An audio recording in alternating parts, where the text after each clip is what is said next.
Seen from space, the blue Earth is unquestionably an ocean planet. Standing at the shore, the ocean looks endless and empty. But below the surface, the ocean is actually brimming with microscopic plants called phytoplankton. If you were to take an empty Coke can and go scoop up some water from the shore, in the Coke can you would have between order 75 to 100 million phytoplankton in that Coke can. This invisible forest of phytoplankton is critical to life on Earth. Phytoplankton provide the base of the marine food web. They also help our planet breathe. Through photosynthesis, phytoplankton generate 1/2 of the oxygen produced on Earth that all animals, including humans, need to breathe. The blooms of phytoplankton also take carbon dioxide out of the surface waters, making the ocean an important carbon sink. Like plants on land, phytoplankton need sunlight, water, and nutrients to grow.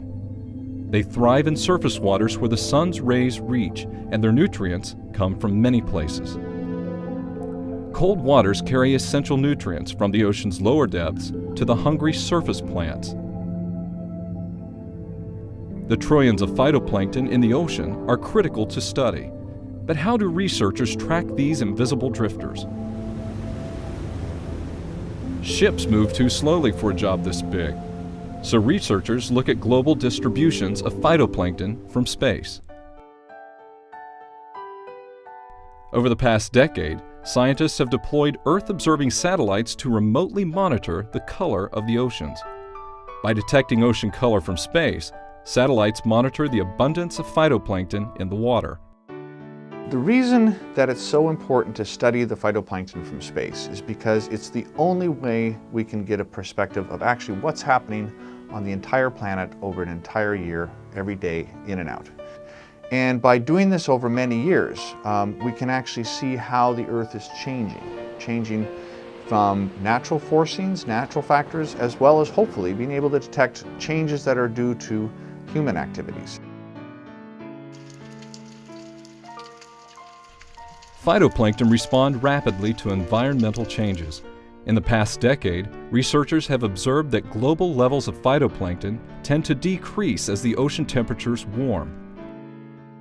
During normal physical mixing in the ocean, nutrients come up from the bottom, phytoplankton are fertilized, they grow, the nutrients are depleted, the phytoplankton die or are eaten by something else, and the process just continues.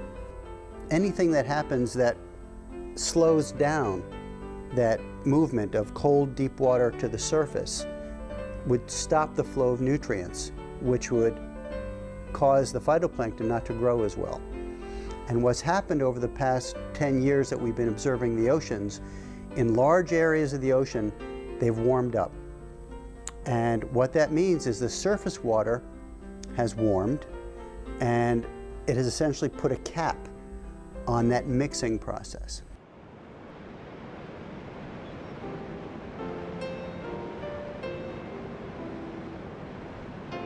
As Earth's climate is changing, so is the ocean. Lowered levels of phytoplankton have implications for the marine food web.